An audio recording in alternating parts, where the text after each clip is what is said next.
Hello, everyone, and welcome to the show.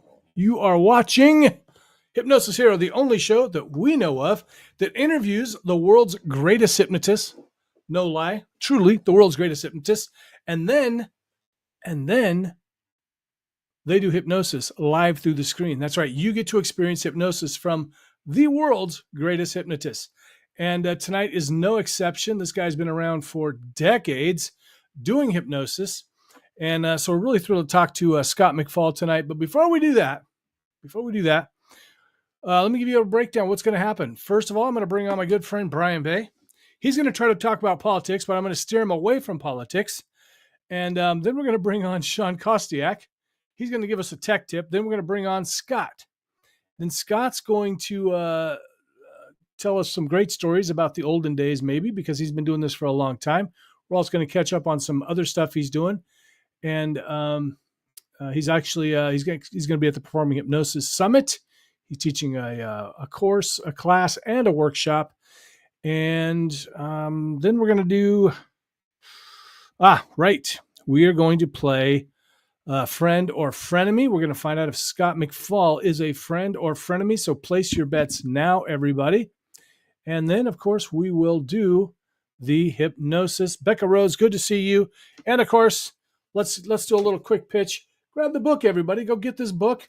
It's Jim Kellner, hypnotist.com/author. Change your life. Have a laugh at the same time. And with that, speaking of having a laugh at the same time, let's bring on Brian Bay, everyone. Welcome to the show, Brian. Hey, good evening, Jim. How are you doing? Doing fantastic. How are you doing today? Oh, man. I'm hanging in there. It's been the Nile is done with the haunted house. We wrapped Saturday night, and I did absolutely nothing yesterday. Nice. So a little bit of free time in your future. We go right into depositions, and then I hope, fingers crossed, we can settle a case and not do a 2-week trial at the beginning of December. I'm like, do not want to just get frazzled out and fried right before the holidays. But yeah, I think, Jim, we would be remiss not to go political, but more of the animal rights. The animal rights. Rest in peace. Oh, that's right. There's a squirrel that passed away. Is that what you're talking about? Uh-oh. One of us froze. Oh, am I back? Yeah, you're back. Okay.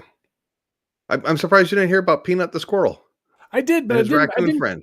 I didn't catch the whole story. I've been on the road this past weekend. I was up in Canada doing some stuff. Yeah, so very, very clear, concise version.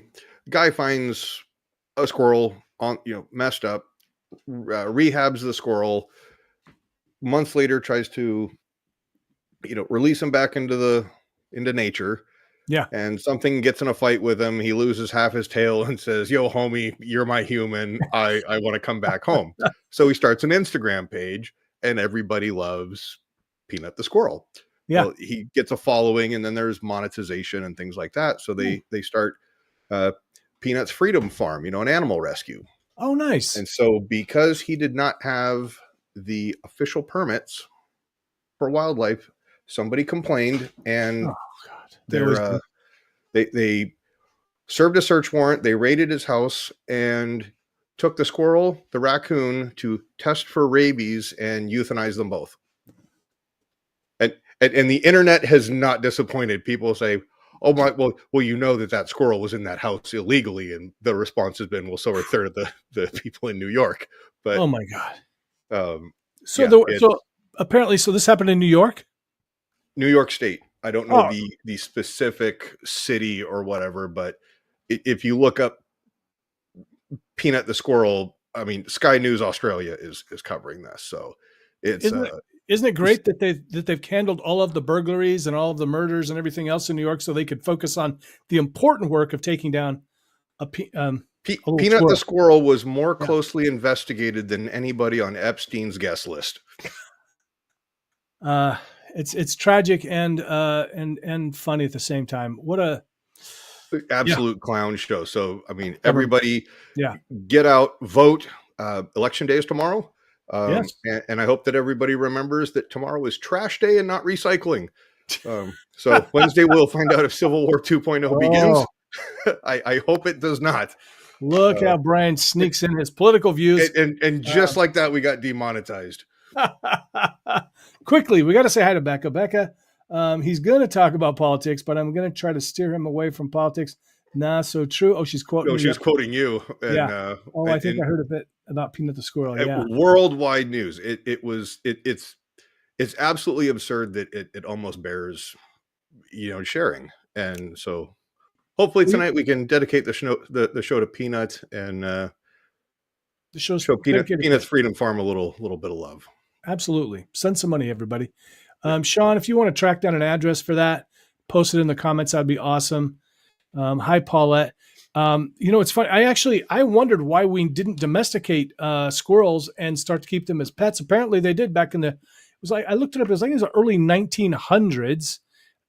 You could, people had them, and then finally they weren't making great pets. And so the government started outlawing them. So, and that was kind of his whole thing, is he's like, these normally are not pets. Like, do not go out and try to rescue something like this. Is happened completely by mistake and everything else. So, yeah.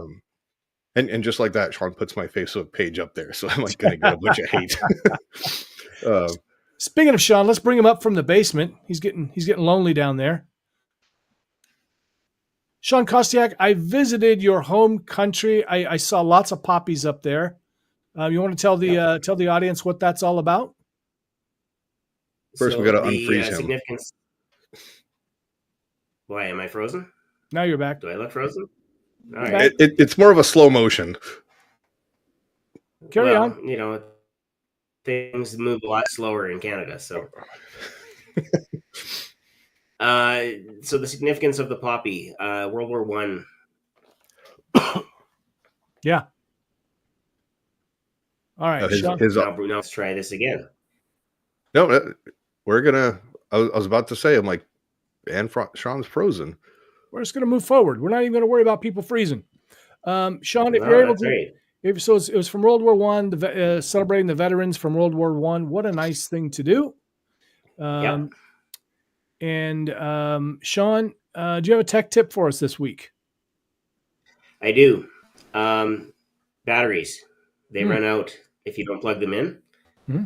So I was on my way. I was in the middle of nowhere, Saskatchewan, and all of a sudden I could hear this voice saying low battery, and I'm thinking, wait a minute, my car's not advanced enough to have a voice. Okay. So this must be something else. And I found out that the Bluetooth receiver that I had plugged in wasn't plugged. You start charge your batteries, make sure they're plugged in. Okay. We caught about half that. That's all right, though. We're plowing forward. We seem to be having some technical issues somewhere. The internet's being naughty. So let's bring on our guest and hope that it clears up. Elon Musk, help our captain. Starlink to Canada. So before we do that, we've got a couple of shout outs. Scott King, he's also commenting politics, kids these days. Carol and Jay, very nice to see you folks. And you're probably frozen. I'm close enough. I can escape to the Great Northwest if I have to, into Canada if I have to. All right. Here we go. So our guest hero tonight, everybody. He's been as I say, he's been doing hypnosis for decades. He started, I'm guessing, as a small child. He's done and he does it all too. He does he does stage, he does hypnotherapy, he does training, he does magic, mentalism. He runs his own conference down in San Diego. So we've got a lot to talk about with this guy. So everybody give it up for Mr. Scott McFall. Hello, Scott. Hi, how are you, gentlemen? We are so good. And he's also got a great haircut, like three of us do tonight. That's right. Feeling left out, Brian? You'll get there, Oh, man. there's a. Do we have a Confucius moment? What? These people All need right. to Anybody under the age of 18, close your ears. So Confucius say it's a play on it's a pun, Jim. It's a pun. It's Don't clean. you get my TikTok banned, man? Okay, go ahead. Go ahead. Confucius say men who lose hair get more head. It's not true. Lie. Tell me you're married without telling me you're married. Brian, always keeping it classy. Thanks so much. Scott. Yes, Jim. Please rescue us. Rescue us. No, this is really a nice car accident to watch. You just can't. Scott's on there just being like, jazz hands isn't going to fix this. Yeah. I'll tell you. No, it's really great to be here, and I really love the way that you guys are doing your thing. It's like watching the banter between Doc Severinsen and Carson on a night he was bombing in his monologue. It's very nice. It's very nice. I like it. Wait, which one of us was bombing? It was just one. Okay, good. Yeah. So that's good. So keep the illusion going. That's that right. somebody was not bombing. That's right. Well, you all look fabulous. I'm really glad to be here, and I'm really excited about being at the conference with you in Vegas. Very excited. Absolutely. Yeah. Scott, what did you so he's talking about the Performing Hypnosis Summit. If you guys if you haven't signed up for that and you have any kind of interest in it, come see it. You know, Scott, you were one of the people that jumped right on board right away. You said, Jim, I want to do the end note for that the first year. And we're like, yes. And you've been presenter ever since. And then when we opened up workshops this year, you made what is, people throw this term around, incredible offer, but really this 4 days for $500. Right. It's unbelievable. So Can you tell us about that? Well, I have a very strong belief in the legacy of Ormond. You know, Ormond McGill wrote the foreword to my manual. And of course he was at my shows, supporting me and hanging out with, all the old time folks, and the beauty of it was accessibility was key, real, amazing, training and embedding of what keeps everybody safe and not sued, for example, and keeps us legal, which is a much bigger problem in the stage hypnosis and clinical hypnosis industry than one might think. Yeah. And so a lot of the time, I'm sorry to tell you, gentlemen, I know this is going to come as a shock to you, but having control of a whole room of people, whether you're a musician or you're a stage hypnotist, it attracts a certain person who wants a lot of admiration. And often they are a little bit less than aware of the safety of the participants or the audience for that matter. So great training equals staying legal, staying fun, staying powerful, and also keeping hypnosis as a consulting hypnosis person legal rather than creating extremely bad state attorneys general attention and so on. So the beginning trainings, like the 4 days that I do, are there for legal safety. Not that I'm an attorney, I certainly am not, but we work very diligently to give the foundation that creates excellent entertainment. I was originally a theater major before I switched to human behavior. And so we work on excellent, amazing entertainment, but also make it solid as a rock, where it's limiting the amount of liability and trouble. Because the worst room you can be in is a courtroom, especially as a defendant. Yeah, well, my dad used to say, if you need a lawyer, you already lost. Yeah. So, the thing is, it's super important to recognize the legacy of all these amazing people in our business and how we've gotten a little further away and a little further away and a little further away from where they used to be. So the foundational training, like the 4-day that I'm doing pre and post your conference, includes everything from NLP platform skills to how safety is achieved so that it's very unlikely that someone's going to fall off a stage or slip between chairs. And it's, 40 years of performance experience of what can go wrong. So it's not just the hypnosis, stage hypnosis, platform skills, theatrics, the way that your sound system and lighting, every kind of thing that should be done. But it's also just straight up, how do we empathize with this person who's having this experience and have them leave happier than when they got there? Mm. And that is its own art form. I like that. Empathize with them instead of just making them look like a jackass, right? Never. Yeah. If your participant doesn't leave happier than when they came on stage, Yeah. you're in a ticking time bomb situation that you haven't faced yet. And the reality is that is not rare in our industry. And of course, I work pretty diligently to solve that problem. Scott, you're hitting the mark there too, because we had, we've talked with, I've talked with Dale Whittick from the insurance company, the PEEP, and there's a whole lot of companies out there that just aren't insuring stage hypnosis anymore. In the UK, they're having a really tough time because there were incompetent people performing with high risk stupidity. And the thing is, that's because of bad training and bad accountability. And some of them, and I hate to say this, but fame does not equal smart. Yeah. Fame generally will put a gigantic target on your back. Well, it's not just that. It's absolute power corrupts absolutely. So it's also the most likely place where people get sloppy. So it's a double-edged sword. You're highly visible, you have money, you are a target, and your hubris will get you. Mm-hmm.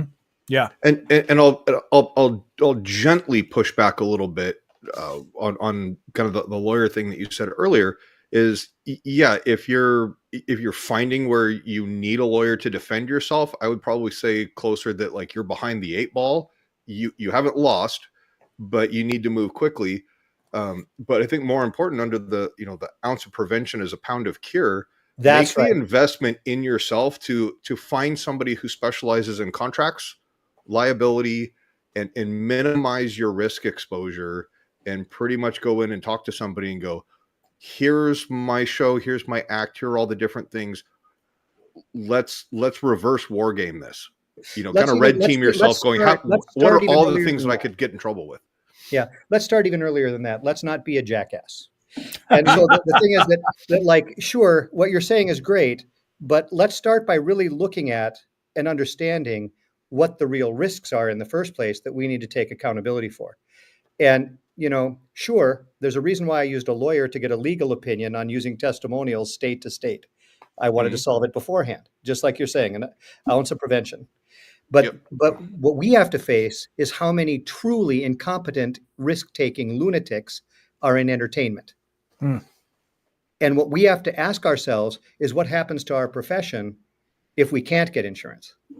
Yeah, right. Yeah. Well, and the thing is it has become so easy today to learn stage hypnosis, comedy hypnosis, because you can watch YouTube and you think you watch a video. Because Grant and I talked to somebody on Hypno News who was a volunteer. Someone did the handshake induction, not realizing that the real jerk part is just part of the show. It's not a real jerk, and damn near dislocated a volunteer's shoulder. And anyone doing vagal nerve pressure inductions in the modern world is not really being smart, and is demonstrating a behavior that people will copy in their house. So it is ludicrously irresponsible, like shockingly irresponsible, and it's something we were teaching against from the 80s on. And so when I watch that, I'm just like, who came up with this incompetent stupidity? And it's mind-blowing to me. And nobody was doing any of that. And hypnosis shows were the most popular campus entertainment. They were filling every club. They were winning every time, NACA's most busy stuff every year. And yet nobody was doing that. It's certainly unnecessary. And the thing is that we forget that lots of people in that audience go home and play with what they saw. Sure. Yeah. So there's such staggering stupidity, and we have to recognize how to show and model what we want to have happen for powerful entertainment. And see, there's 50% of our profession doesn't even realize it's real. A huge number of those people have never had a catharsis or ab reaction on stage. They have no idea. and then, show 180 when somebody is, losing it in front of 1,000 people because they weren't trained right. They don't know what to do about it. They don't understand neurotic tick. And you can do 1,000 shows and get lucky.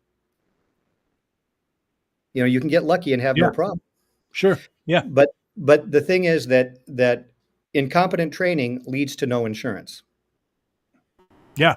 And then no insurance leads to no state fairs, no colleges, many corporate gigs that won't hire you. So it's a domino effect that we need to prevent. Yeah. In my opinion. Agreed. And, so, things like this, it's incredibly affordable. Again, it's literally $500 for all 4 days. So you can come to the summit. You can learn, you can go from zero to hero. Again, $500, guys, that's so inexpensive. So, Shawn, when you get a chance, will you find the link to, it's on if you go to performinghypnosissummit.com, you'll find Scott's workshop link there. And you've already got several people signed up. I know it's it's going to be very popular. So you do want to sign up for the stage hips out there that want to, and this isn't just for beginners. You're saying words that I have no idea what you're talking about. I've been doing this for 15 years, so I'll jump in real quick. I don't think that it's an inexpensive cost. I think it is an incredible value for money. Yes. And I think it's a very wise investment to make in yourself. One of the other workshops I'm doing there, thanks for that comment. One of the other workshops that I'm doing there is about how to make money in this business. Mm-hmm. And one of the most important things to remember is give first, give most, give often. Mm. But the reason that people become lifelong clients is reciprocity debt. And so a lot of people in this business are not understanding the layers of a relationship with their customers, with their students, and how credibility is established. It's a lot like, how do you get a following on the internet? You certainly don't do it by charging a lot in advance. Yeah. And that works the same in real life, does it not? It's true.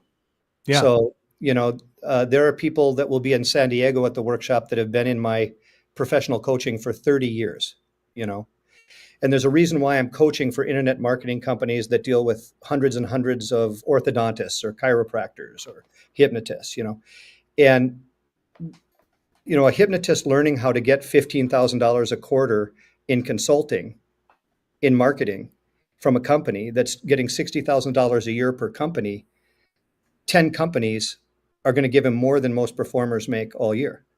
Right. So if somebody doesn't understand what the layers of income streams are in the business, it's catastrophic to them. Mm-hmm. Because they're meeting all these people and then losing them.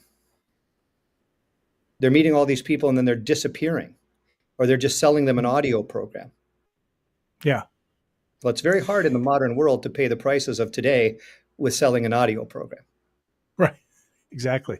And, it's one of the great things about our profession is that there are so many ways to serve and to get paid for that in different ways. There's just so many opportunities out there. That's right. There are. And, you're doing a great job. And I like what you folks have done with the events that you've put on, the digital events that you've had, the pioneering foresight to shove through the technology and go through the hassle and spend the time and the money and the effort. And it's a lot. And when you start, it's a lot for a little. True. And I'm really impressed with how much you have worked at that. I'm really impressed with how you deal with everybody's egos, and how you tolerate all that is going on to get all these people. You're herding cats because they're all entertainers, and we all think we're the king of the hill on some level, a little bit.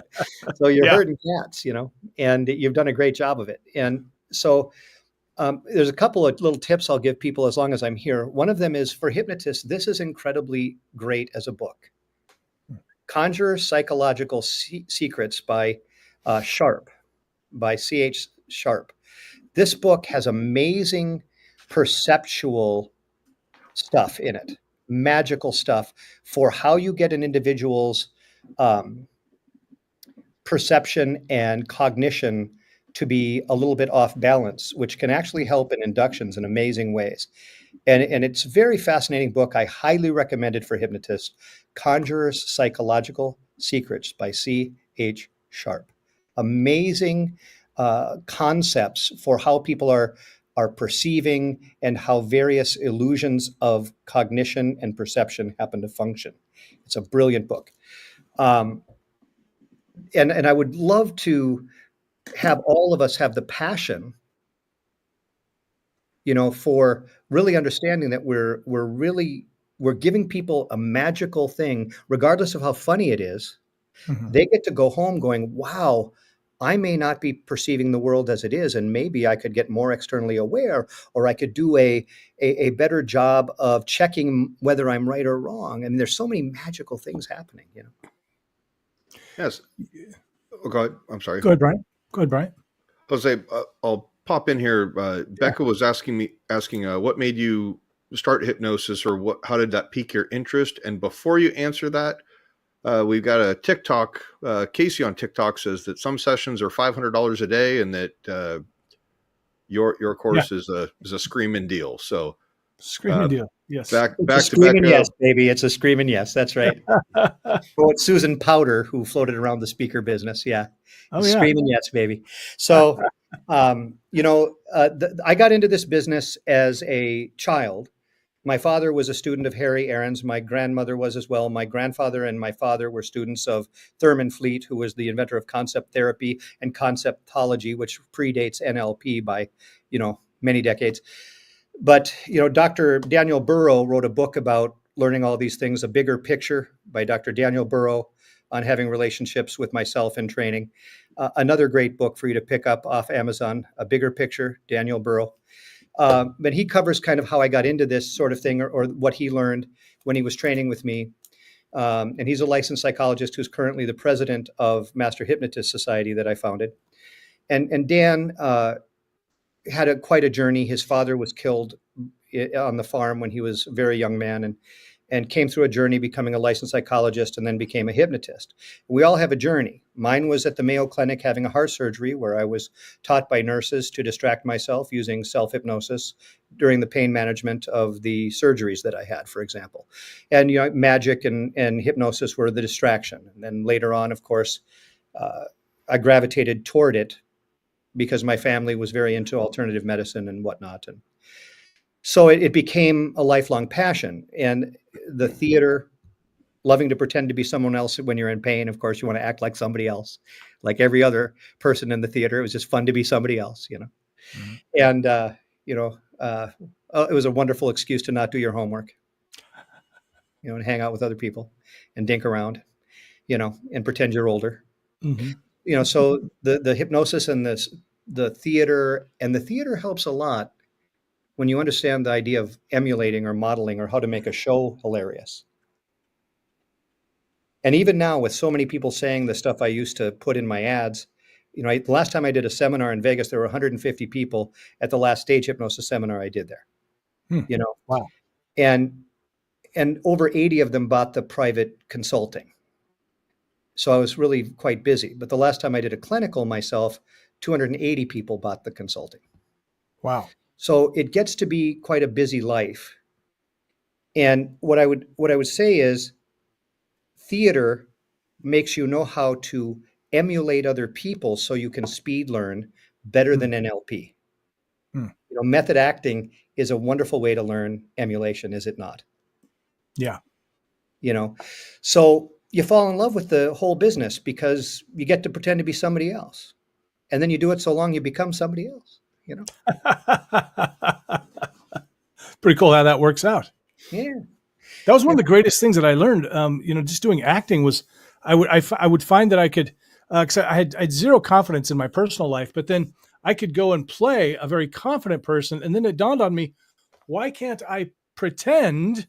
Why can't I act like I'm very confident in my real life? And my whole life changed because of it. It was like, Exactly. wow, That's right. crazy. Yeah, I mean that's the essence of modeling from NLP, accessing a resource state and then applying it to a different context. It's beautiful. Yeah. So if you're out there, I mean, really, that's, when I'm working with clients, I mean, that's one of my go-tos. I will tell them, what can we, do you know somebody? Could you imagine being somebody that could, be a successful non-smoker that could, whatever it is, that could get up and go to the gym in the morning And man, if you just play that role well enough, your whole life, it really will. It will just transform. And pretty soon you're just somebody you don't even recognize. It's truly, truly amazing. Thanks for bringing that one up, Scott. I appreciate it. Now, something I just want to, let me touch on this with you. Something I found, because I desperately wanted to be anyone but myself. And that's why I wanted to be an actor. And I found when I got in there, not everybody had that same thing. At least it didn't seem like it. They had this love of the craft. And I was like, I just want to pretend to be somebody else. That's all. Because I didn't like myself. I want to be somebody else. Interestingly, though, as I started doing more like stage hypnosis, speaking, things like this, there was this one day, I remember it was like, I thought, I would rather do my own words than somebody else's now. And it was a really weird click for me. Have you experienced anything like that? Yes, I have.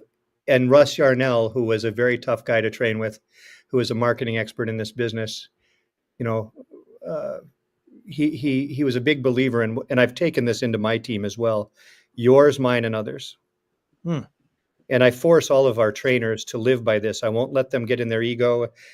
I won't let them only sell their books. I won't let them just put old wine in a new bottle in their books. So what we cause is they have to sell the reference material they're wanting to reference in their clinics and have those books on hand, or have the Amazon links to them. They have to do yours, mine, and others. So they have to be able to be externally aware and give credit, internally aware and use their own words, yours, mine, and others, and then tolerate not being in triggers with their trainers, so that they're not thinking that they have to go into transference or resent their mom or dad or have sibling rivalry. So we're looking for this maturity, yours, mine, and others, which is also an advertising idea to gain credibility, that you're using evidence from yours, mine, and others to make your point. But it's what you're saying is very powerful in the sense that you are willing to take the risk in the first person. You're willing to go, yeah, I'm willing to take the risk to stand on the courage of my convictions. I'm going to stand on my observation. I'm going to put myself out there. I'm going to be vulnerable enough to throw my own hat in the ring. I don't have to have it be somebody else. I don't have to pretend to be somebody else. And that's a certain kind of courage, a certain kind of willingness to be vulnerable, you know? And so your acting and your hypnosis took you from point A to point B to point C, right? I like starting with the outcome. I like starting with the outcome when we're with students, you know? Yours, mine, and others. Can you do all the positions? Kind of like, can you go from dependent to independent, and then realize independent is not the destination. Intra-dependent, where you can work within a team without losing your ego or losing your mind. Intra-dependent is the final stage of maturity, not independent. You know, that's great. And you know, it's funny you say that, because I was just talking with, I don't know who I was talking. I was just talking to, I was talking to Tom Silver about this just a couple days ago. That the more when I had this dream, I wanted to be the world's greatest hypnotist, right? Like maybe many of us when we start off, and maybe even along the journey, and then at some point when I realized when I started building up other hypnotists, it felt a lot better. It was a lot more comfortable for me. So now, yes, when I can go, hey, I've got this book right here by, Victoria Gallagher, or I've got Richard Nongard's book here. Yep, This is a great resource. Others. Yep. And when I can say, Scott McFall, man, you got to go take his workshop, it was such an elevating experience for me. That's and right. I didn't feel that scarcity anymore. I'm not fighting over gigs. I'm like, yeah, you know what? Salis Jawan, he's an awesome hypnotist. He'd be great for this show. I'd be great for this show, whatever. It just doesn't matter anymore. Yeah. What's really cool about it is, magicians have a culture around Jeff McBride's place. Jeff McBride owns the Magic Mystery School in Vegas. And at some point, he's somebody you should really have speak at your conference. But he's a top dollar, amazing human being. But, Jeff has a culture of the shared education of entertainers, around magic and meaning and mentalism and magic and medicine and medical doctors and every kind of thing you can imagine. And his school is wildly successful. And one of the reasons for that culture is it's a mature culture with people who are sharing and edifying one another in a magical way. It's much bigger than whether or not they can do effects. It's like a maturing, beautiful culture that causes people to go higher and higher and higher.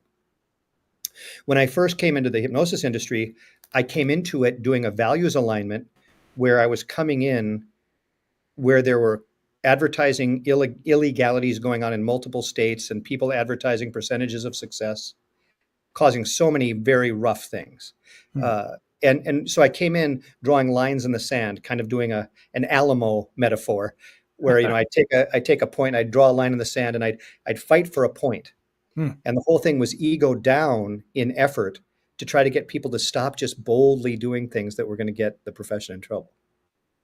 Now, when people are doing a lot of great things, there's only a small group of people that need that values aligning. But when I started out, it was more like in your face, because it was a news story every week, Yeah. And now that's changed. But it's that culture of hypnotists coming together, especially stage hypnotists, and supporting each other. The fact that that's happening and that you're doing it, it's a miracle. I mean, it's nothing short of a miracle. It kind of feels that way. And in fact, when we, it's funny, that first year we talked about, how are we going to handle this? Especially like on the Legends roundtable, these guys, like some of these people haven't talked in years. They don't like each other maybe, or all this stuff. And then everyone was so cordial to each other, It was such a wonderful experience. And if you're out there, if you didn't see it, I'm sorry, you missed something really cool, because you got these guys that have been in the business for 50 years, 40 years talking about, the last time I saw you, we had a great chat and that kind of a thing. And it's interesting because, like you talked about the magic. There's magic clubs all over the country where guys get together, people get together and they share. And that just doesn't happen that often in the hypnosis world. Well, Mesmer wasn't exactly a team player.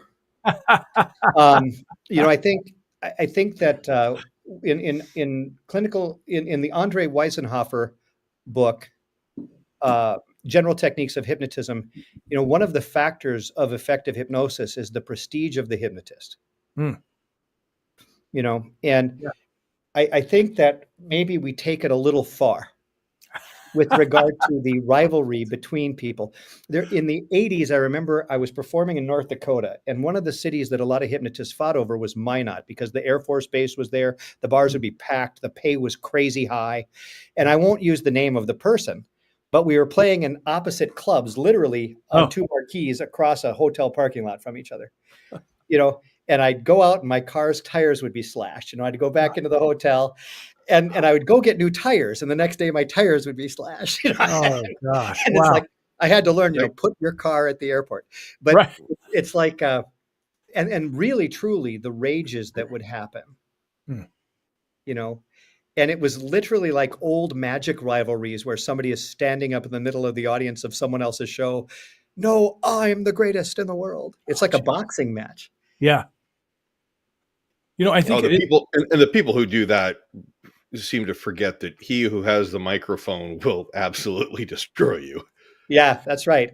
And that's why I like to have the power cord.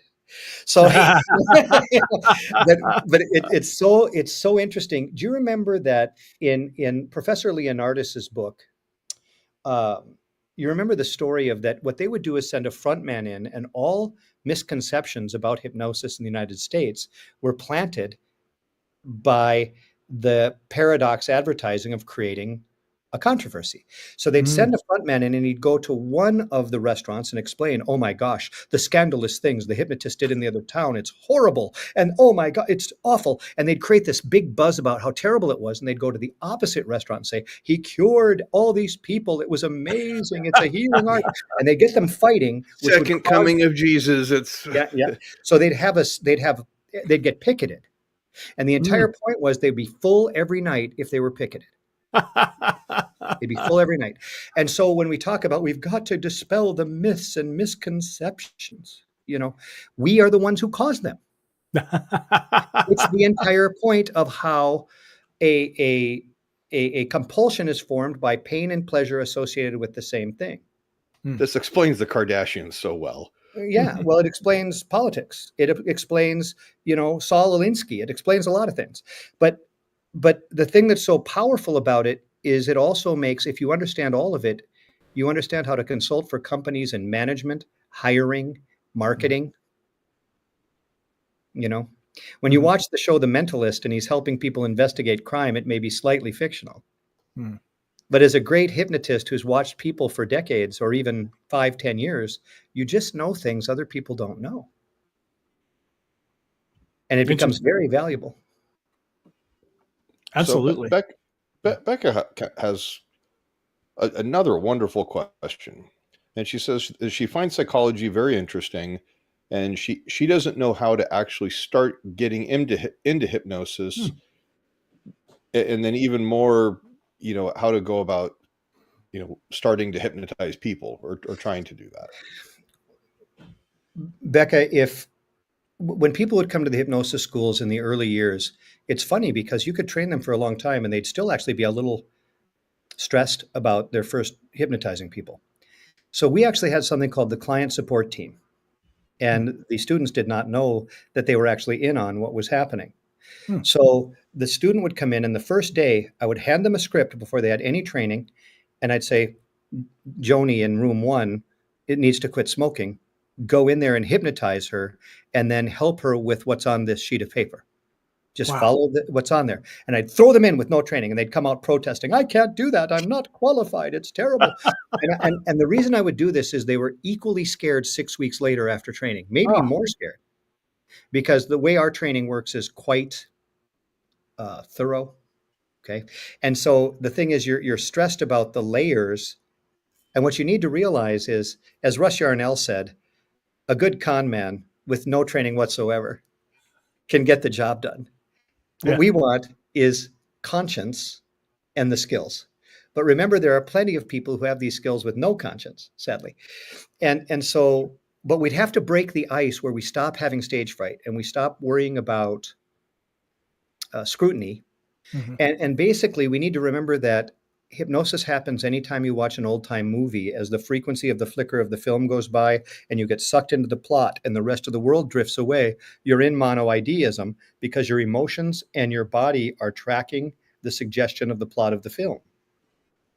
So, one of the ways I would suggest that you begin to understand this is going to a training is best. Most of the trainings don't give you time to practice. That's why that stage hypnosis training is 4 days long and has chances for support later, is because I break them out and they have to do it in front of me a lot. Good. Yeah. And so the thing is, a training is wonderful. There are people with enough understanding that it's not impossible to learn from a book, but I'm a big believer in a play needs a director. A play needs a director. Yeah. A movie needs a director. And any hypnotist without outside feedback is skipping one of the coolest things you can have, which is a mirror back at yourself about what's really happening. And so my advice is to have a mentor, to go to live training. And of course, what happens is you'll have one that you really like for a while, and you want to go all the way through the bell curve of learning and mastering it before you go off, running off into training with somebody else. Master the first layer with the first trainer you work with. You can train with anybody later, but maturely don't act out against that first trainer. Like own mastery on the first level with a mature game. Go through the bell curve of frustration. After that, you can train with anybody you want. You could stay in more advanced training with that other person, but that first one, don't accidentally get frustrated. Train all the way through to mature. I remember I started performing illegally in bars when I was underage. I was worried about getting arrested. I was worrying about getting caught, and we were all kind of living on in the Wild West. We were all doing a lot of crazy stuff. But I had trainers, I had teachers, but it's still like sneaking behind the barn to have your first cigarette. There's got to be some point where you're willing to take a little risk. Yeah. And so I hope this is a useful way to tell the story that you're going to go through steps of comfort. Yeah. And, hypnosis is to psych in reality is like chiropractic to medicine or osteopathy to medicine, because it follows a different track of thinking in that it believes change does not technically happen in the linguistic center of the brain. It believes it happens in the senses, sight, sound, and touch, or the movie of what's happening in the head, or the way the body is feeling. It doesn't believe it's not the same thing as persuading someone to change or even having them confess something, because it's working with the brain a very different way. And depending on, it does that even when the hypnotist doesn't fully know that they're doing that. It's cool to understand how to take apart your car, but you don't need to know how to take it apart to drive it. It's true. So as a hypnotist, you can learn to drive a car and you can have fun driving it. And then maybe a few years later, you want to understand how to take it apart. Mm-hmm. But in the beginning, you don't have to understand how to take it apart. I'm just foreshadowing that it's fun to learn that too. So, Scott, what are your... Let me. I just want to say something real quick, if I could. You're so spot on with it. I love this idea of just throwing them into it. Just go hypnotize somebody, because it's so frustrating. And I was kind of pushed into it. I had no choice, and so I was lucky in that way. You were in hypno prison. That's good. Yeah, exactly. It was positive changes. They did the weekend workshop, and okay, we can't go there. I have lots of history with that. Go ahead. Yeah, I have a lot of I've learned more since then. But frankly, it's not that the founders weren't okay. It's that when you make a copy of a copy of a copy, things get different. Yeah. But the big flaw there, and I have to say this because there is one. Yeah. You can't franchise hypnosis centers, and you can't name them all the same thing, because there's no way to do quality control. So if one center gets in trouble, all the centers get in trouble. Or if one person is stressed, all the people get stressed. So Yarnell, who was training all of us, you're guilty. You're guilty by association. Right. And so the thing is that Yarnell, who was the trainer of all of us back then, he knew that, because he'd already run South Lake and had the problem. So the entire model was changed a certain way, but everybody wants to be scalable. Everybody does. Sure. Yeah. But hypnosis, as Yarnell was so fond of saying, it's not a total business. It's not a total business. It is a vocation that can be made into a business. So it's not scalable in the sense that you would think of another business. And if you take it too far, it's a house of cards, because it's only as good as the vocational mission of the people whose personalities are involved in that place. And there were some very talented people involved in the chain that you brought up, very talented. However, it was scaled really wide, And so I would point out that I don't think it's wise to set up a situation where in this business, you wouldn't name 100 hospitals the same thing. Nobody would do that. Interesting. Yeah. You know why that is? Do you see why that is? Am I making sense about why that is? Yeah. I mean, you have one of them goes down, and then they're all associated with it, Yeah. If a medical doctor does something wrong, they say that medical doctor is bad. Yeah. But if a hypnotist does something wrong, all hypnotists are bad. Right. And you have to face that fact, which is why our self-policing is so much more important. Because we don't have there's one of us for every 400 people like attorneys do. Right. Yeah. So we are lobbying for the credibility of a business and an entertainment format and a change format, and the ability to influence licensed track professions that don't have enough training in it to really do it well, to teach them to do it even better. Right? So when I have people down on my sailboat, 3 at a time, they get on my 43-foot old French yacht, and they're medical doctors or psychologists or psychiatrists or hypnotists. And we go out, we do 3-day intensive advanced work on them to teach them more about the NLP and hypnosis clinically, right? So they'll often fly me in to do their company party doing stage hypnosis, for example. But notice all of these experiences are exotic, or they're exclusive. So hypnosis depth or reaction is directly dependent on the need of the person having the hypnosis done. It could be the need for change, the need to get out of stress. It could be the deep need to enjoy themselves. It could be to get out of stress. But the trance reaction is directly dependent on their need. That's why if you do a technique and it works really great and you don't need it anymore, that audio program doesn't work the same.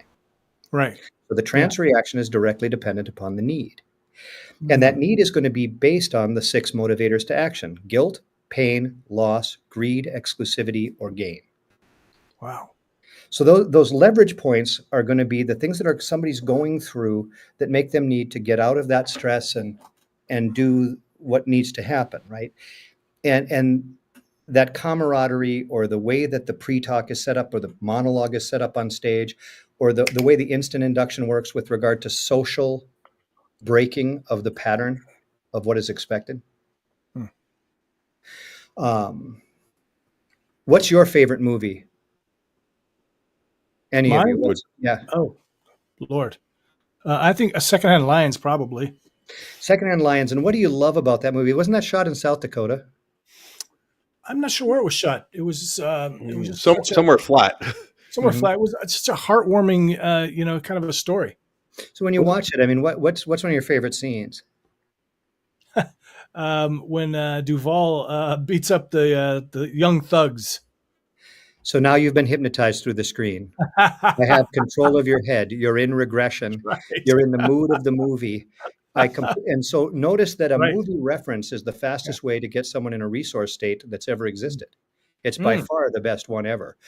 And it's the fastest way to cause induction is to put someone in the third person watching the movie that then sets you up to put them in the third person to take them into hypnosis, et cetera, which is why in great stage hypnosis, the movies, the funny, sad, scary, funny movies are the third routine in for a strategic reason.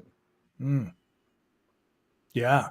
Okay. Wow, so one of the things hypnotists often don't know is that the routines are in a specific order for a very specific set of reasons. The hot and cold test is there because as they're relaxing and getting closer to each other, they're inherently getting hotter.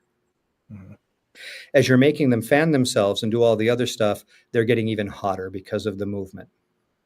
Once you lay them back down, they have sweat, and the sweat is evaporating, so they're getting cooler in the first place.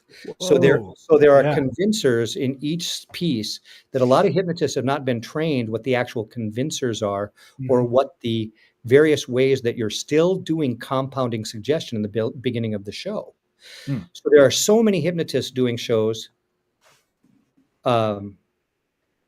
Lake Hypnosis says that's my favorite part of the stage training. Yeah, it's super important to remember that a lot of people are setting up routines where they're losing subjects, they're losing participants, or the participants are starting to just emulate that they're doing it more than they should be because the routines are not sequentially set properly. Yeah. They've never been even taught how to do it or why they work, right? So since we're supposed to be hypnotizing people through the thing, I'll do one more thing with you to hypnotize people through the screen. Yeah. Anybody at home can try this. So all I want you to do is remember, if you can't hear my voice or something happens to the computer or we lose feed, you can just shake this off and follow your own thinking. But what I'd like you to do is just close your eyes for a moment. Go ahead and do that now. Close your eyes. And you can all do this. Just close your eyes for a moment. And as you close your eyes, roll your eyeballs gently upward. And, the three of you that are with me can do this too. You can close your eyes and just go ahead and close your eyes and roll your eyeballs gently upward. And as you do it, closing your eyes and rolling your eyeballs gently upward, relax your eyelids as much as you can. And as you do that, relaxing your eyelids as much as you can, soon you're going to find that you can cause your eyelids to feel heavy and stuck closed. Soon, the harder you tug at the eyelids, the heavier they'll feel. You'll notice as I count from 1 to 3 that soon your eyebrows will move up and down easily and the eyelids heavy and stuck closed. The harder you tug at the eyelids, the heavier they feel. 1, feeling your eyelids stuck tight. 2, the harder you tug, the heavier they feel. 3, the harder you tug now, the harder it becomes. Give it some real effort. Your eyelids stuck tight. You can tug twice as hard. They become twice as stuck. Totally satisfy yourself with the sensation. And when you have, shake your head yes, so I know that you feel it. That's right. Notice, feel it, really feel it. And now feel your eyes open easily, open easily, open easily. And as they open easily, look around the room so that your eyes open easily. Now, as you feel that, what I want you to notice, good job, Jim. I want you to notice that as you look around easily, what's really cool about this is there are several little things in there that are super important. One, you'll notice that our friend up here, is it Brian? Yeah. I can't read the name. Brian? Brian always sorts by distinction, you'll notice. He has a pattern, and the pattern is powerful, which is he always has to find what he's wondering if he should disagree with first, then he agrees with the information second. So the rhythm happens in the conversation the same, and then he'll land on what he agrees with second. But he always finds a distinction and then a connection, for example, right? Well, you can watch somebody's head do that in the stage hypnosis and track that they're going to need to hear it until the agreement happens, or you're going to have to mark the agreement so they'll follow directions, right? So you notice Jim will agree first and then disagree second. If he has a distinction he wants to make, he'll make an agreement first and then disagree second, right? So you start to see how you're going to be able to keep structural rapport with people, or what you'd have to do different to get Brian to participate versus Jim to participate. Wow. Right? So you've got to realize that your sensory acuity to be tracking all of this with 10 people, 30 people, or whatever, if you're doing a high school grad party, it doesn't matter because they're gonna just do it. Right. You know, plus half of the time it's 1 a.m, and believe me, they need to do it, you know. Right. But the one that's at 3 a.m, the third one you do that night, that's harder to keep exciting, I'll tell you. But the thing is that when you fall in love with this idea that you can track why the person isn't doing it yet, instead of thinking of it as resistance, you realize they have to get the distinction out of the way to start to be following. And that they do it each time because it's the way they sort information. This particular meta program, do they sort by agreement or distinction first, or do they and the dreaded distinction with a distinction, which is very hard to deal with. That's a whole other thing. But the thing is that you notice they have a habit of how they sort out information. And this becomes incredibly powerful to know. So as we layer skills, as we layer information, this becomes magical, magical, magical. And remember, this isn't psych, this is neurolinguistics. This is the meta program's idea of how do you filter information from NLP? Like, as a person toward pleasure or away from pain more? Are they people's, places, things, tasks, systems, or information? But for a hypnotist on stage, what we need to know is, are they sorting by agreement or distinction in their head? Scott, I've had ILOC done on me, somewhere in the dozens at least. This was the very first time that I actually felt, I think, what it's supposed to feel like, because That's right. I'm always having to tell myself, okay, they're locked, they're locked. This time, by God, I couldn't even freaking open them. Well, let me explain why that is and why my training is different. Yeah, seriously, okay. Take my money. Take my money. Yeah. Don't worry. Don't worry. I'll get around to it. Here's the thing I want you to understand. That eye catalepsy that I just did, which is a waking suggestibility test that's used in that exact way in the offices that I trained, and it's also the first physical suggestibility thing in the show. It's exceptionally important to understand that is not how most people do that. Mm-hmm. Yeah. And it is much, much, much, much more permissive and has a lot more checks and balances in it. So notice I told you to roll your eyeballs upward, which locked your eyes shut, first of all. Mm-hmm. I just told you to do it. Yeah. Okay. Which is the reason that you're looking at something 45 degrees above you when you're watching a light or you're seeing a pendulum is it takes the eyes to the visual cortex of the brain so they stop talking to themselves as much. So their eyes are up at the visual accessing point and it fatigues the lids more, which helps the eye closure. But if it's here, it's not going to do that. It's getting them up here where they're getting more visual and more monoideistic. It's got to be at a specific place. Yeah. But instead of having you stare at something because we don't have that time, I just told you to do it. Right? Yeah. Which then the eyelids don't open easily for 90% of the population unless you look forward. So they're not just locked because of the suggestion, they're locked because they're physically locked until you look forward. So there are two things going on. Secondly, I told you your eyebrows move easily and your eyelids are heavy and stuck tight. You can't find meaning unless you have something to compare it to. So I gave you the contrast between the fact that you could move the muscles of your forehead and the lids were stuck. Without that contrast, you can't feel it. So you think you're supposed to just comply and fake it. There's a giant difference between proving the suggestion to somebody or them placating you and wondering if they're faking. Yeah. If you're taking thousands and thousands of people through a clinic or you're doing stage hypnosis, I can't tell you how many hundreds of times at seminars I've had highly trained people say, I didn't know this was supposed to really work. Some very famous people have said that to me. And So think about this idea. Every physical suggestion is a formal proof. And the minute they don't know it actually worked, it works like Gestalt. If you have a belief chain in hypnosis, like a chain of a necklace, and you're putting beads on this necklace, the minute they don't really believe one of the things you're doing, or they wonder if they're doing it, think the necklace breaks and all the beads fall off of it. And then they just think they're complying with you. Not only is that bad in dating, it's bad in hypnosis. Okay, so like the minute that breaks, okay, and so you have to pace the fact that it actually either they were more emotionally suggestible, as John Kappas used to like to talk about, or physical suggestible. And you need to have the emotional proof happen in the beginning of the show and the physical proof. So the emotional proof is in like the funny, sad, scary, funny, where they're emotionally responding to the suggestions for real. The physical proof is the fact that my eyelids are getting heavy. I am following the breathing. I am complying. And as they're doing all of this, the double bind suggestions have to feel real. The harder you try, the harder it becomes. Those double bind suggestions must actually be legitimate.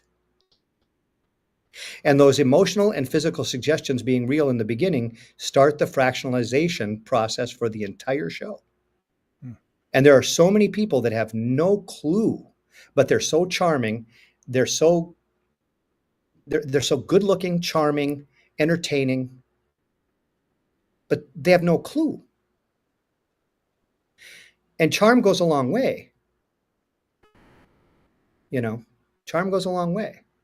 So, I hope that you kind of grasp the fact, like John Kappas, when he was alive, was so cool, and he allowed us to do so much all throughout the industry because he's the first person that got a separate SEC code for hypnosis as a separate profession. Mm-hmm. And things change over the years, but John was very amazing, when he was alive, married to Florence Henderson. And I don't know anybody personally out there anymore, but I did know John, and I actually was a student of the AIH program that has his curriculum at AIH from that particular textbook, and AIH no longer exists anymore. But this is also something I would recommend for every stage hypnotist that I will be teaching. This line from Al Krasner, close your eyes. This is very similar to what hypnosis feels like. You should not expect to black out or go unconscious, but you will follow each suggestion. That's right. Go ahead and open your eyes.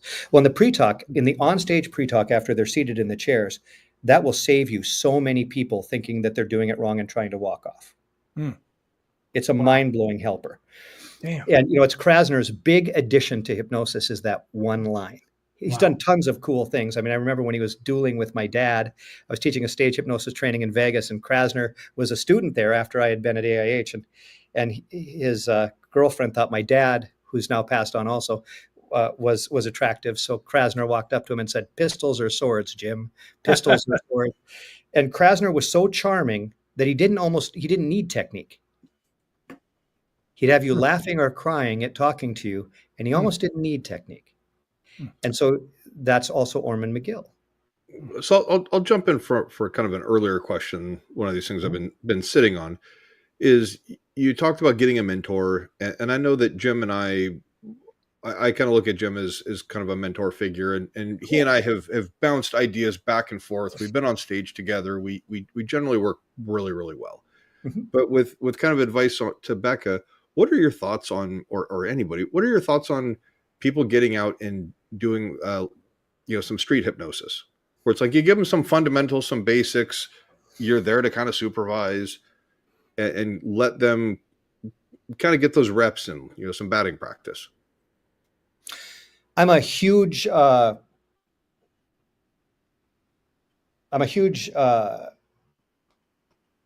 don't think street hypnosis is like close-up magic, and I think that street hypnosis is not that entertaining, and has a lot of liability, and with the right sensory acuity and the right awareness of who does and does not want that to happen, that's one thing. But you see, it's a lot of people don't understand the cleanup of suggestions. Like, if you're doing hand catalepsy and somebody doesn't hear the end of when you're mentioning that the suggestion's canceled. Well, you'll get a phone call after you're 200 miles down the road with somebody saying, I can't put down the water glass. I can't put down the water glass, And in street hypnosis, you have very little control of the environment and whether or not people hear the beginning and the middle of it and end of what you're saying. And it is absolutely true that you can get away with it a lot. But street hypnosis is actually the sensory acuity, the awareness that you need to have of how that person is taking what you say needs to be very, very high. Because there are so many ways that you can be the uninvited guest in that party. There are so many ways it can be a little screwy. And I would say, if you're in the right environment with the right people, maybe spring break in a resort spot or something, there's places where it would be much easier to get people to participate and they'd be very happy to do it. But what people do is they get excited about doing street hypnosis. I would say you want to be pretty advanced at knowing who to do it for and who not to do it for. You need to be very, very advanced at knowing when to not do it. Which groups is it okay to approach? Which groups is it not okay to approach? Where are you invading on something? Who is more likely to resent it later? Think about this. 10% of the population to 12% of the population has borderline personality, according to most statistics. Well, if you do a hypnosis induction on a borderline who's acting like they love it, you understand that the whole thing is going to accelerate with transference, and then they're going to flip on whether they loved it or hated it. So the flipping behavior of a borderline, for example, the liability of wandering up to a random borderline who didn't directly volunteer exactly, or who decides to flip when they said they're really into it and love it, but then they flip, where there's no real mob mentality of the room or the other people on stage being hypnotized, that means a lot. There's a lot of ways that can go sideways. But I probably did 200 shows before I ever saw anyone have like ticking or issues. And I just thought it was fictional. I thought that didn't even exist. I thought it was fake. I thought the books were wrong. I thought my trainers were wrong. But then I saw 10 people in a row have the problem. So I think it's better to book rooms when you start with 100 people in them. I think you should book your biggest shows when you start. I think you should charge at least $1,000 right out of the gate. I think you should book rooms with 100 people in them where the 10 people that come up on stage are the people that really want to be there. I think that you should go from that with experience to street hypnosis or small groups. I don't think you should go from small groups to big groups. I think you should go from big groups to small groups. And I think that there's some really fun stuff in the gregariousness and walking up. But if you know anybody that's making a living at street hypnosis, I haven't met that person. It's true. Yeah. Well, that's, I guess, kind of the polar opposite of how I learned. And it's, I find it interesting because, and just sharing my experience was Jim took me out and it was like, okay, here's some of the safeties and the basics. We trained with another, very, very well-known hypnotist, and the emphasis was safety. And it was like, okay, here are like the 4 things that I want you to do today. If you do nothing else and you do these things safely, awesome. And then, as far as like the suggestions and stuff, it was like, I was just throwing stuff against the wall to see like, all right, will this work? My car keys are telling dirty jokes to my sunglasses, and, you obviously keep it clean. But those little successes were like, okay, cool. Well, now I want to do a stage show with Jim. There may be more than one way to build a house. And that's perfectly true. And then kind of on that, it wasn't that we were approaching people. We set up a sandwich board. We had the video cameras and stuff out, and then people would crowd around. Right. They would make their inquiry, and it was like, well, do you want to give it a go? we would answer their questions, and it was like, the offer is here to experience it. There's no charge for anything. And Where then you were have a you? will. Where were you? We were in downtown Seattle, Pike Mhm. Place, just on the backside of Pike Place Market. Did Under it the viaduct. require a permit? No permits. Hmm. So keep in mind, a lot of places you need a permit to do that. Yeah, the And, busking permit. yeah, and can be very serious to get. But let's assume that it's a place that you can do that, first of all, legally. But let's say that what if you could have got $1,000 the first time you walked on stage to do it? To be quite honest with you, with having just done, half a days of training. I mean, it was a very, very small group, so very close to one-on-one, or it wasn't like you're in this big auditorium. Oh, I'm sorry. I'd have just made you. I don't think you're quite understanding. I wouldn't have given you a choice. So, like, here's the thing. The whole point of it is that the number. Oh, I would have had somebody very, very pissed off that they gave me $1,000 for me to be like, what the hell I'm doing. Not if you went, not if you went to my training, you wouldn't. So one of the things I want you to think about is this: you're talking about building up your confidence step by step, and that's great. And I'm glad that worked for you. Mm-hmm. But it would have worked really amazing if somebody paid you $1,000 and you were driving home and they were ecstatic and they did a video for you, and they were blown away and they did a testimonial video for you. That would have also blown you away very much. And what I'm saying is that there may be more than one way to get there. Sure. And that's why I asked. Yeah. But I think that the problem with the busking is, if you're in an environment where that's going on anyway, it would look very natural and wonderful and terrific, and it would work great. But in a lot of places, it's regulated or very difficult to do. So my interest is teaching people how to get high-paid shows right away and to put them in a position where they have to break the ice right away. Mm-hmm. And I understand what you're saying. So I guess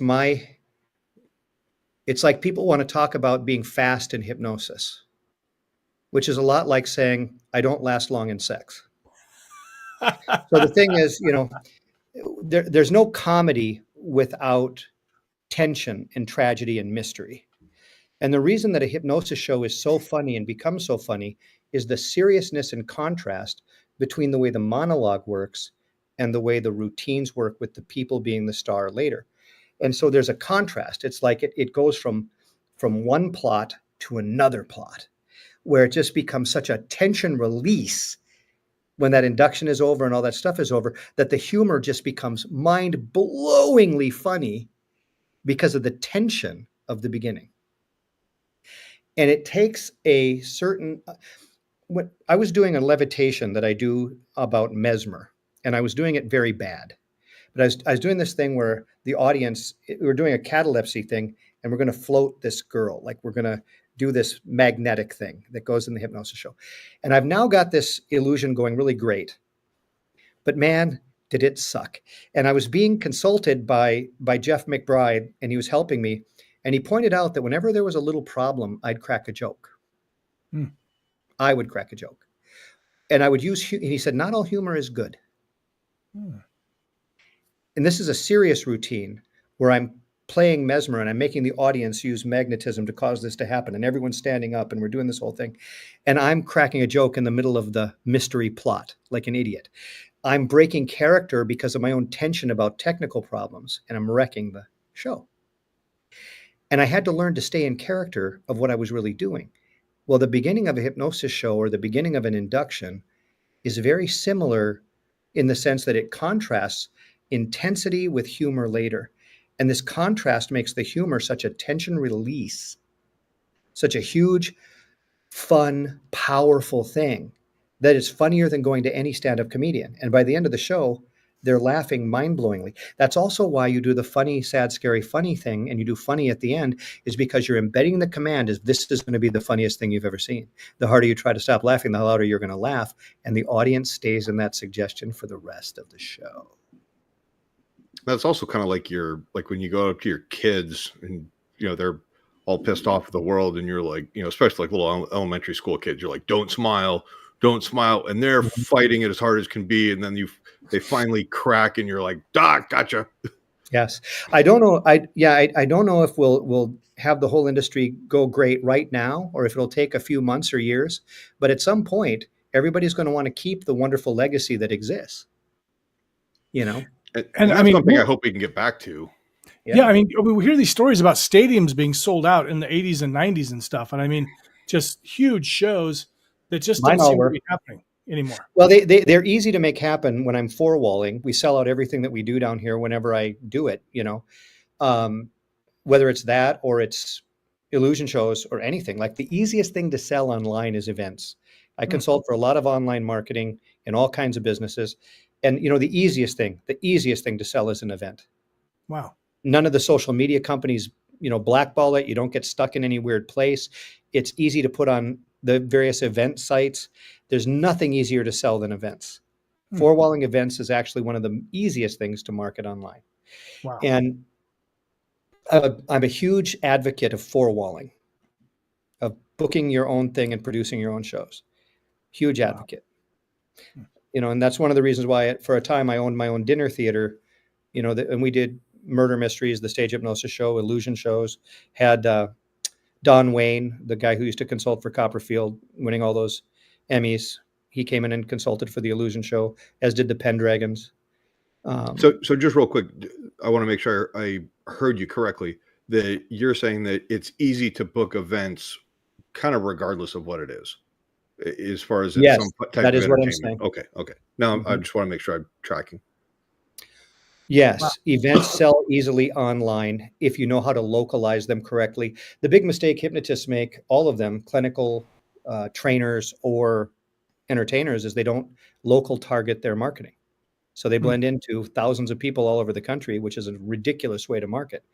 Could you give a couple of examples or kind of some They're context? not choosing like the geographical area where their ads are going to run correctly on Facebook or in Google display or in paid search or whatever they're doing.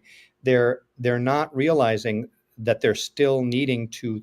They're too excited about getting digital clients, and so they're spreading the peanut butter so thin on the toast that they don't actually have the right kind of reach. And it's a fool's errand to not pick the geography of how you're doing web marketing. And yet many people don't see that. They haven't gone through the training to understand the foolishness of that.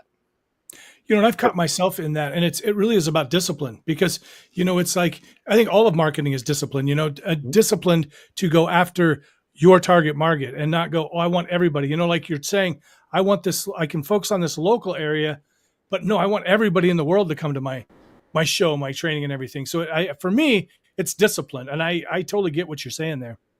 Mm-hmm. Yeah. You've got 20% of the people that are going to be zealots for you, and 60% that are going to be lukewarm, and 20% that are going to hate your guts. Yeah. And the question is, are you going to target the top 20% correctly?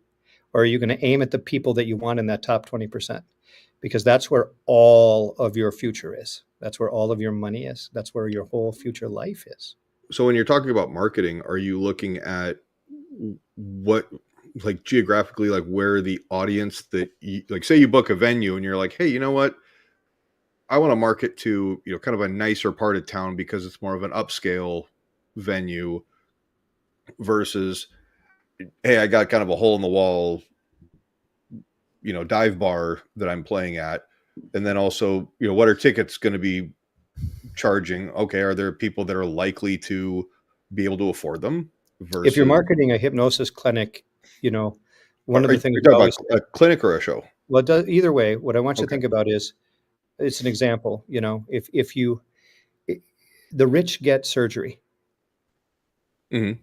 right? So if they want to look different, they get surgery. Okay. So what we teach is awesome, and it has extremely high results.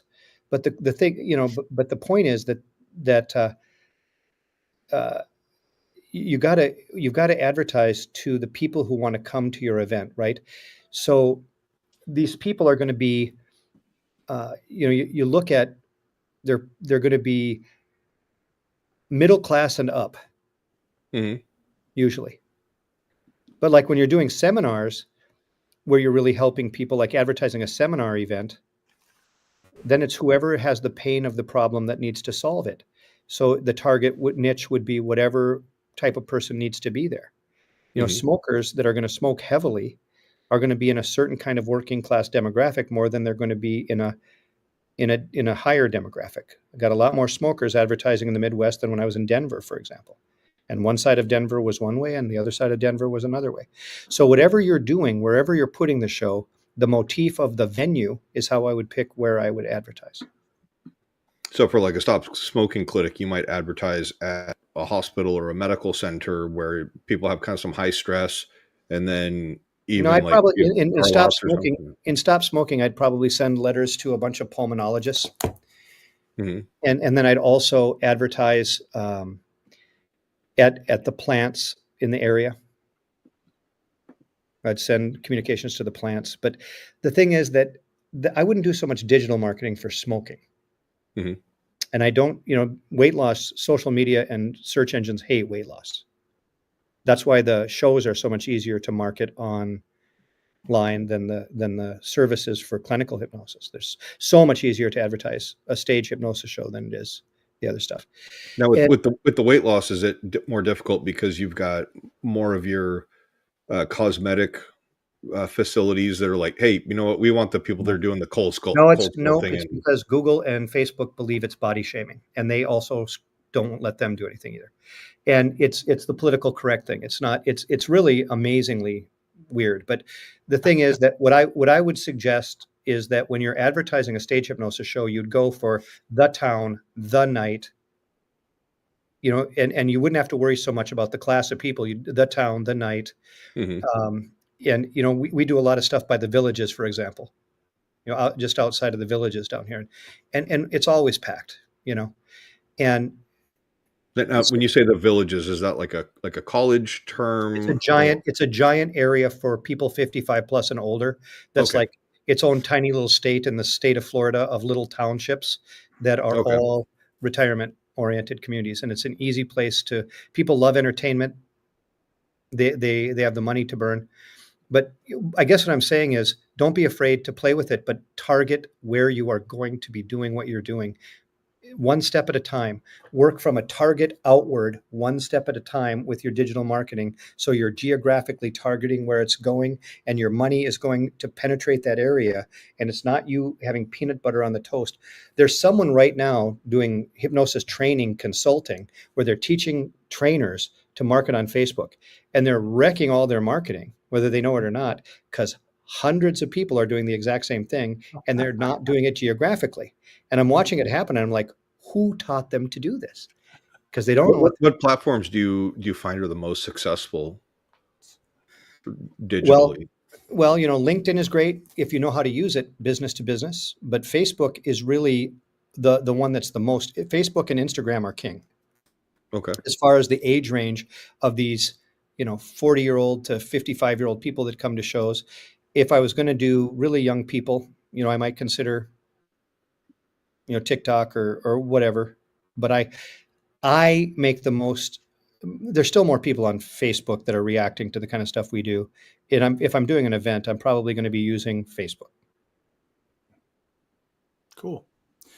Scott, so I got to tell you, I got a message. I'm not going to say who it was, but they messaged me and they said, "GD, this guy is a genius." Well, I have a cheat sheet under the computer. I tend to agree. I mean, you've definitely shared stuff that I've never heard before. There's wow, amazing stuff here. We're gonna do a quick product spotlight, and then we're gonna come back and play friend or frenemy, and then you can do a short hypnosis session if you'd like. And Shawn, will you send everybody away for a minute? Okay. Hey everybody, you know what time it is. It's time to pay the bills. That's right. So if you would now look, if you buy something with a link that's in the description or something, I'm going to make some money on it. Trust me, it's not enough to retire. So you got to buy a lot of them. But I would recommend this one because this is and I got the 2-pack here. It's the 4-in-1. Now this is only if you're an Apple user. If you're one of those Android users like the captain, don't bother. So this is, and I forgot to hit the right button here. Hold on. There we are. Okay. So this right here is the 4-in-1 watch iPhone charger for travel. It's a multi-charging cable for iPhone products. So I know I've talked about chargers many times. I love chargers, but this one finally, so number one, I can plug this into my computer, right? This is the USB or to a block. It's got a regular, the old style, the lightning cable for my AirPods. It's got the USB-C for my new iPhone 15, new-ish, right there. And it's also got, so if you got one of those old things now, the old USB Mini, I believe it's called, you can use that as well. And then the game changer for me was Apple Watch right there. So I've got one in my backpack, one in my car, and thank God, because I actually needed to use it this weekend because I was traveling up to Canada. I was able to charge all my devices, no problem. So finally, something for us Apple users. We can cover, again, we can cover all the bases right there. Grab it, grab the 2-pack, maybe grab a couple. I'm probably going to grab a couple more because I like to have them everywhere so I'm never out of power. Thanks for watching that.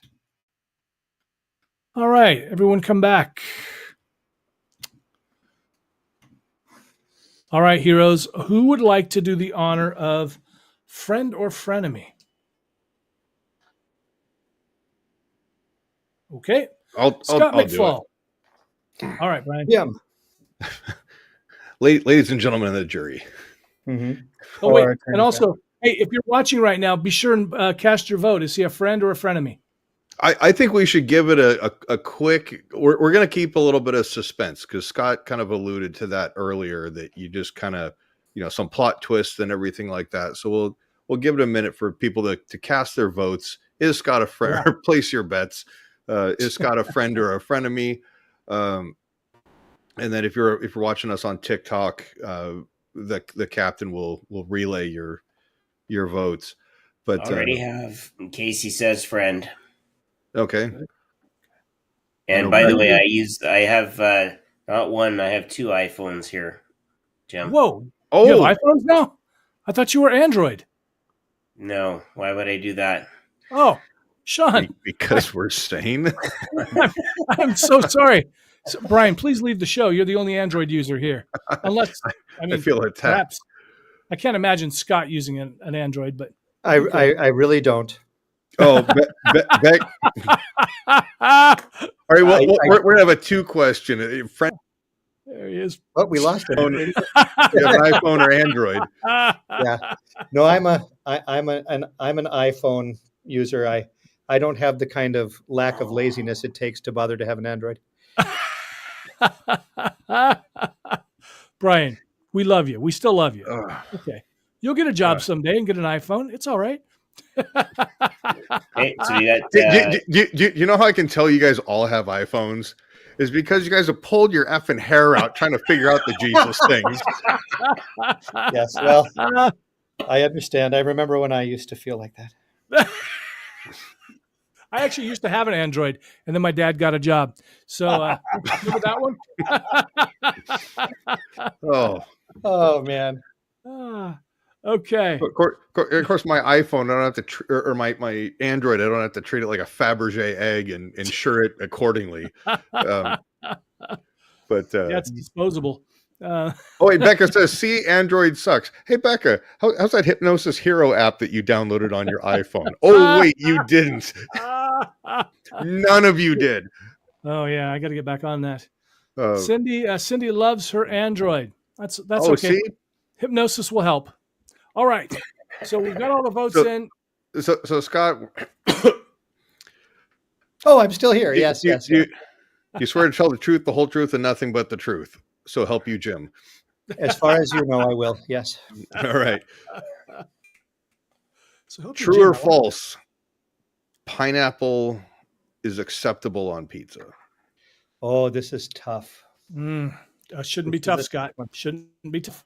Well, it all depends. There's a no. It depends. That's not an adult diaper commercial. Man, you got to stay out of The stand-up, buddy. three of you guys might be old enough for it, but Yes. No, I'm going to say does not belong on pizza. Oh, yeah. boom! All right, We got it. We got a friend. We've got a friend, but in the interest of, completing the thought, what was the depends? Just so we can clarify that. Well, later on, Wait.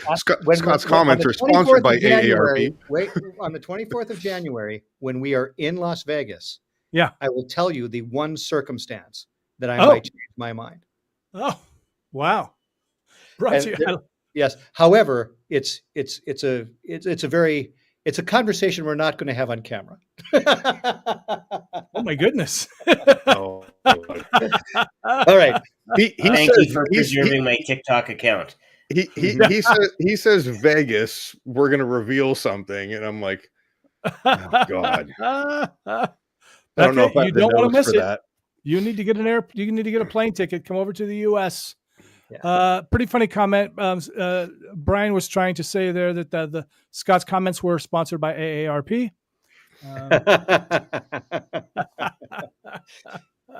Thanks. Yeah. I figured it depends. I have no defense. I have no defense. It's offensive. Hey, you get good discounts at Denny's, Brian. Huh? Scott, with you saying I have no defense, you're starting to sound like Diddy. Oh, yeah. Well, yeah. I'd like to get along. Not political, current events. Yeah, that's right. That's right. So, oh God, he's so hosed. So should we do this hypnosis thing? Yeah. So, Shawn, please run the disclaimer. Hey, everybody, if you're watching right now, if you're driving a car, moving around, chopping wood, something like that, stop doing it, sit down, lie down, or just press pause, come back and watch this later, because we're going to do live hypnosis right now through the screen. And get yourself away from anything that can hurt you. Because if you fall and you're within range of like your coffee table or something like that, we will not know anything that happened. So preferably lying back, put your feet up, get relaxed. All right, Scott, send it. So today, if you do want to do this hypnosis thing for just a moment, go ahead and close your eyes. Roll your eyeballs gently upward. And just take a deep breath in. And let it out slowly. That's right. Take another deep breath in. And as you let it out this time, if you've been hypnotized before, just go twice as relaxed and twice as inside as you were before. Further inside and more relaxed. Take another deep breath in. And as you let it out this time, with your eyes comfortably closed, rolling the eyeballs upward, begin to notice the eyelids feeling heavy and stuck closed. The harder you tug, the heavier they feel. Notice the eyebrows move up and down easily and the eyelids heavy and stuck closed. Satisfy yourself with that sensation. And as you do, that's right. I don't know when you notice that you're relaxing in your right hand or your left. I don't know if you notice the left leg letting go or the right. I'm not sure if you relax 1,000 times right now or in a couple of minutes. I wonder when you notice that you wonder curiously about going back to the time of your biggest hassle and just deciding that you can float above it, feeling nothing, and see it turn black and white and boring in your mind. And realize that you can forgive everyone as though the cord between your abdomen and theirs, that white cord of power or energy, you just cut it and see your end go into you and their end go into them. And you keep only the positive learnings that will help you in the future and let go of the rest of it.